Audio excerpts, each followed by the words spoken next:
Os produtos industrializados são um risco, principalmente para as crianças. Alguns dados apontam a tendência da saúde das crianças e também jovens do país. Reportagem de Letícia Miyamoto. Essa imagem para os pais da Carol vale mais do que 1000 palavras.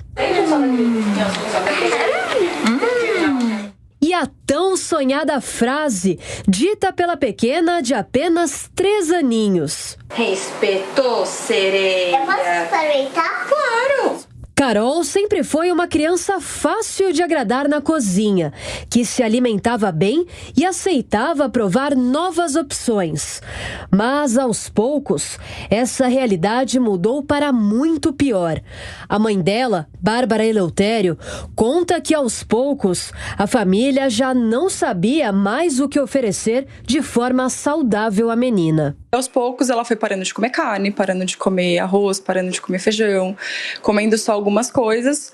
E a gente, no desespero, para poder fazer com que ela comesse, a gente dava o que ela aceitava. Então, ela parou de comer tudo que ela comia, frutas, legumes, e comia só batata, macarrão, pão de queijo, pão, tudo que era carboidrato, né? Eu, como mãe, ficava desesperada de ver minha filha não comendo. Você vê a sua filha com fome, você oferecer uma comida e ela não comer.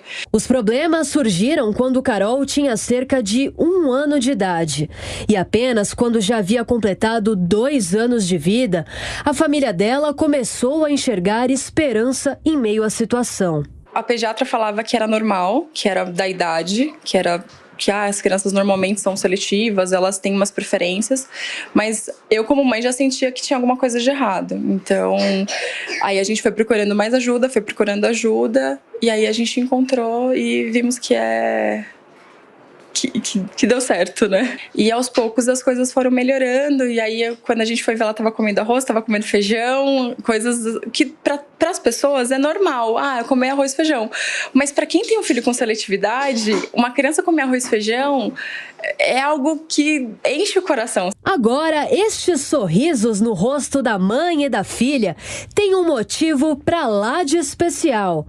Carol está apenas a 1 passo de completar as tarefas e assim, enfim, receber alta. Agora está sendo uma coisa prazerosa, agora a gente já consegue ter um momento da família com muito mais carinho, com muito mais... A gente olha vendo ela comer, é muito linda, é muito... Gente, pode parecer bobo, mas enche o nosso coração de ver os nossos filhos se alimentando bem. O método que conquistou o coração e o estômago da pequena Carol teve todos os detalhes planejados pela Carla Deliberato. Segundo a fonoaudióloga especializada em pacientes com dificuldades alimentares, as preferências são associadas ao conforto oral de cada indivíduo com determinado alimento. Primeiro eu faço uma avaliação do sistema sensório-motor oral e vejo como que ela tem a função, por exemplo, da língua, se ela tem conforto oral, se ela tem alguma sensibilidade a mais para alguns alimentos. E caso tenha, por exemplo, uma reação exacerbada de ânsia, muita náusea com determinado alimento, a gente faz primeiro um ajuste na boca dela, com alguns estímulos fonoaudiológicos, e a gente também associa com os alimentos que ela não come. A gente faz uma análise daquilo que ela gosta mais na textura, na aceitação. E a partir daí, a gente pensa num alimento diferente. Por exemplo, a criança gosta de nugget. Então a gente faz uma receita de nugget e a gente coloca um alimento, por exemplo, ainda que ela não comeu. Por exemplo, vamos fazer um nugget mais vermelho? Então a gente pode escolher a beterraba, que é um alimento que ela não come, e associar nessa receita. Então ela vai ter contato com a beterraba, ela vai explorar a beterraba, ela vai cheirar a beterraba, mas ela não vai comer a beterraba in natura ainda cozida. A especialista também destaca que para que uma pessoa seja capaz de definir se realmente não gosta de uma opção de alimento, seria necessário aprovar pelo menos 20 vezes, com características sensoriais distintas. Então, sim, a textura é algo que às vezes que determina da criança comer ou não comer um alimento. Então, tem crianças que têm um perfil sensorial de gostar de alimentos mais crocantes. Então, ela não quer comer purê de batata, ela não quer comer sopa. Então, às vezes é preciso modificar a textura para atrair essa criança.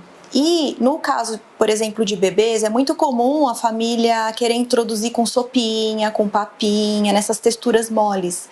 E às vezes a criança não come porque é essa textura, mas se você modifica a forma de preparo, ela tem uma aceitação muito melhor. E às vezes a gente faz a receita, a gente sabe que a criança tem chance de comer aquilo, mas ela não consegue pôr na boca.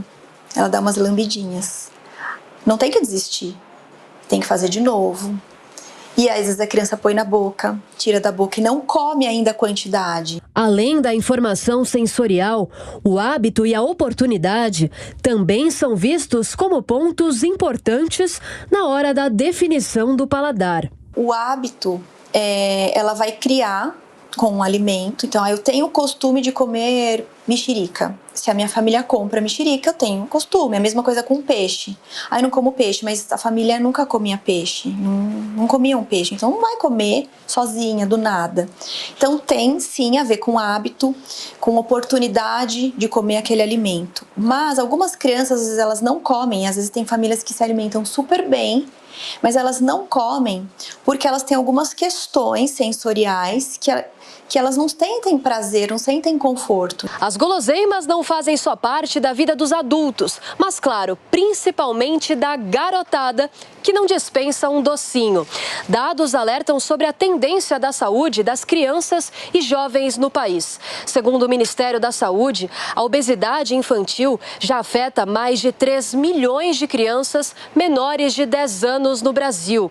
E até 2035, segundo o Atlas Mundial da Obesidade, o índice de crescimento da doença pode chegar a 84%. Até 2025, cerca de 12,5% das meninas no país e 18% dos meninos eram obesos. O levantamento revela que, com base nas tendências atuais, até 2035, os percentuais devem atingir 23% e 33%, respectivamente. Um estudo realizado pelo Sistema Único de Saúde também mostrou que, além das consideradas obesas, 6,4 milhões de crianças já apresentaram excesso de peso no país.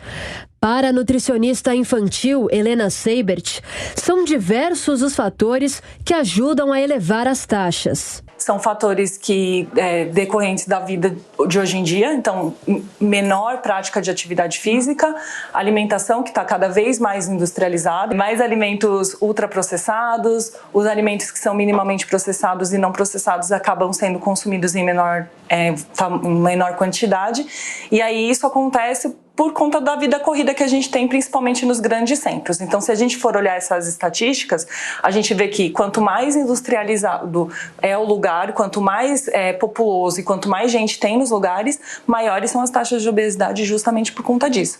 Segundo a especialista, os alimentos industrializados já são desenvolvidos para chamarem, sobretudo, a atenção das crianças. Outra questão que influencia bastante principalmente para as crianças, né, a questão de atrativos. Então a gente tem os alimentos que são industrializados, que têm uma embalagem mais chamativa, uma embalagem mais bonita, altas quantidades de açúcar, altas quantidades de gordura.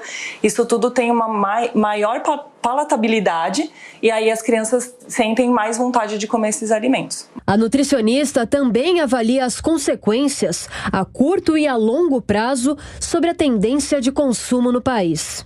Eu vejo que tem uma tendência de melhora em alguns pontos, então tem algumas empresas que começam a se preocupar com isso e a legislação de rotulagem e tudo mais já começa a chamar a atenção para esses alimentos que têm maior teor de gordura, maior teor de sódio, maior teor de açúcar. Isso já começa a aparecer na embalagem, então é uma preocupação que já começou a aparecer, né, tanto para nosso sistema de rotulação, mas que mesmo assim ainda acaba sendo mais fácil o consumo e o acesso. Então a tendência, se as pessoas não começarem a se conscientizar e de começarem a investir tempo para cozinhar, para se alimentar junto e consumir alimentos em família, em momentos mais tranquilos, que não seja, por exemplo, na frente do celular ou na frente do computador, e se as pessoas não começarem a se conscientizar, a tendência é piorar sim. Em todo o mundo, a epidemia da obesidade é um grave problema de saúde pública, que causa até mesmo mais mortes do que a desnutrição.